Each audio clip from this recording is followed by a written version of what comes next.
نحمده ونصلي ونسلم على حبيبه الكريم اما بعد فاعوذ بالله من الشيطان الرجيم بسم الله الرحمن الرحيم فيها يفرق كل امر حكيم آمنت بالله صدق الله العظيم۔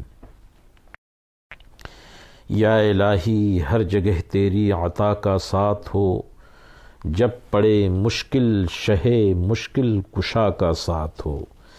یا الہی بھول جائیں نزع کی تکلیف کو، شادی دیدار حسن مصطفیٰ کا ساتھ ہو۔ یا الہی جو دعائیں نیک ہم تجھ سے کریں، قدسیوں کے لب پہ آمین ربنا کا ساتھ ہو۔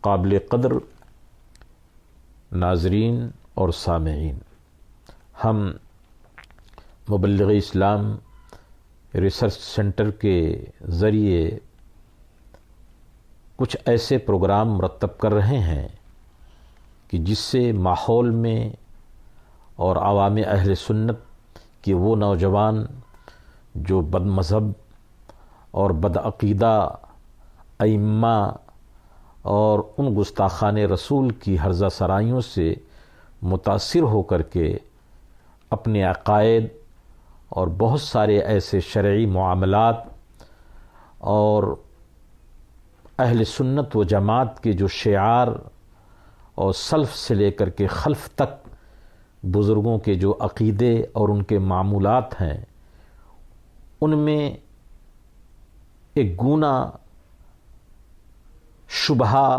اور شک، اور میں آج کی زبان میں عرض کروں کہ کنفیوژن کے شکار ہوئے۔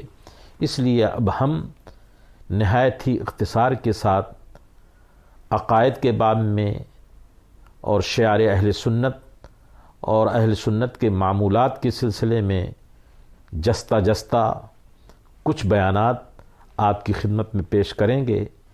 ہماری گفتگو اردو میں ہوگی، لیکن آنے والے وقتوں میں انشاءاللہ مختلف زبانوں میں بھی اس کا ہم ترجمہ کریں گے۔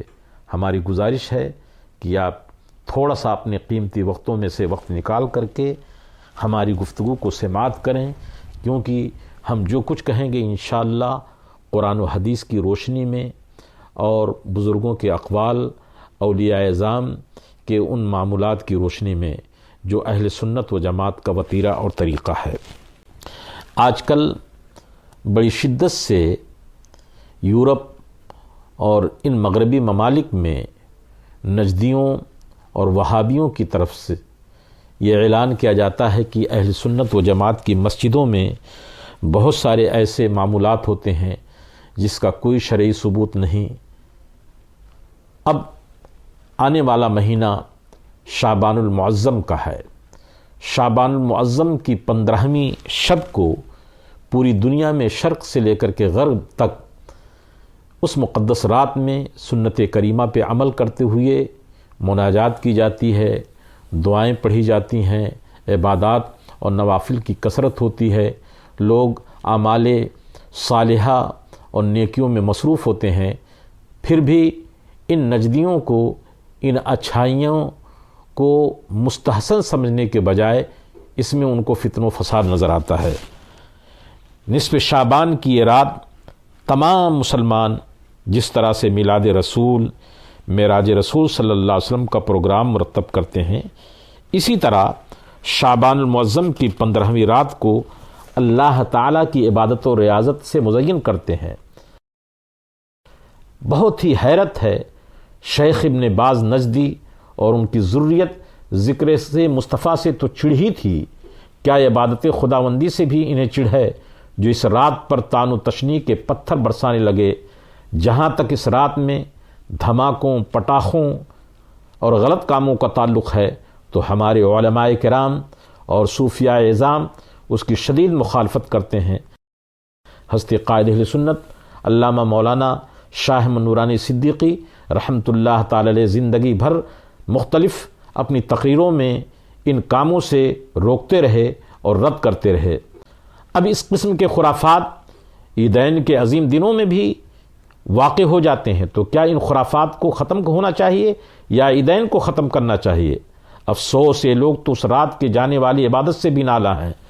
جہاں تک مخصوص عبادات کا تعلق ہے کہ ان کے بارے میں روایات میں ضعف و سقم پایا جاتا ہے، لیکن مطلقاً عبادت کرنا، قبرستانوں میں جا کر کے دعا مانگنا، ذکر و فکر کرنا تو مسنون ہے۔ حضرت امام بیہقی علیہ الرحمہ نے حضرت سیدہ عائشہ صدیقہ رضی اللہ تعالیٰ عنہا سے روایت نقل فرمائی کہ حضور اقدس صلی اللہ علیہ وسلم نے فرمایا، اے عائشہ کیا تم شب بیداری کی اجازت دیتی ہو؟ میں نے عرض کیا ہاں، میرے ماں باپ حضور پر قربان۔